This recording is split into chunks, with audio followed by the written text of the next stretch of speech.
Oh, so in Dana White's scrum, he goes, "Listen, if it was that big, there'd be more video of it." Dana goes, Dana's basically saying, "I'm skeptical hip-wise that happened."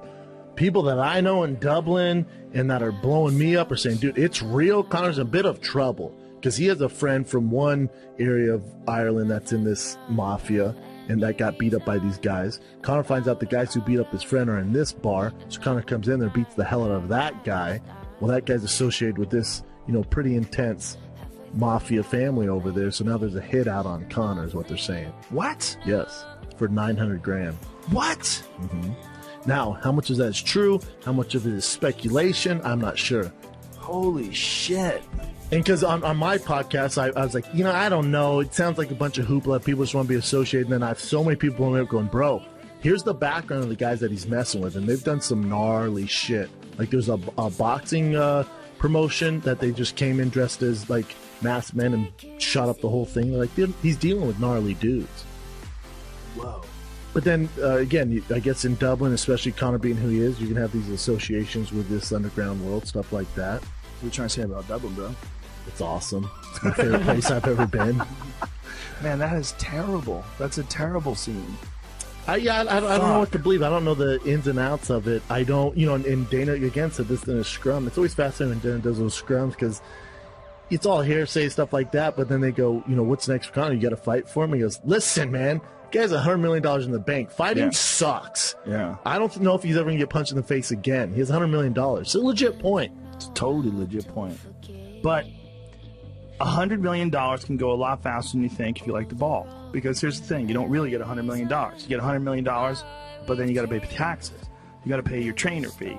You got to pay whatever you pay your manager. So let's say he has 70. He wouldn't have 70. If after you have taxes? Yep. Nope.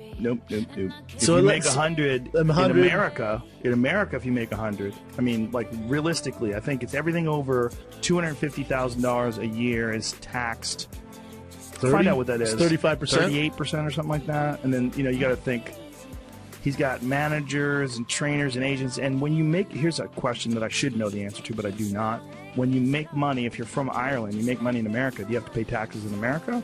Because I know you have to do that if you make money in Canada. You make money in Canada, like you do gigs in Canada, you have to pay taxes in Canada. I have to pay taxes in Dublin and England and Australia when I did comedy. And then you also have to pay those taxes when you get home. You have to pay your own taxes. Correct. Yeah. So I don't know if you get double tax, but there's ways around it. So let's say make 60. 40. Let's get to 60. I was going to say 40, okay. Being cool. Let's be cool. But remember he has 40 million, but that's just based off of the fight. Now think about his endorsements. He can go through $40 million in 3 years.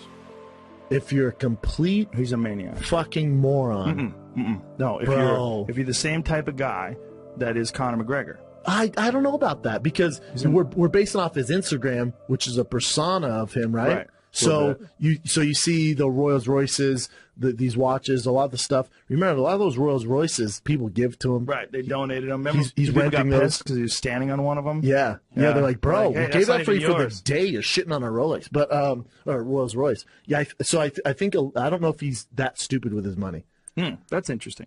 Well, if that's the case, if he's not really completely balling out of control and all those Bentley photos and everything like that is all just for show and it's part of the persona and part of the act, that makes sense. Well, if that's the case and he just wants to live like a fairly large... he's living large, forever. don't get me wrong. Right. He's living, but he's not Mike Tyson stupid, John Jones stupid. But he's private jet stupid, right? And he's like... Again, a lot of that can be borrowed. Yeah, it could be.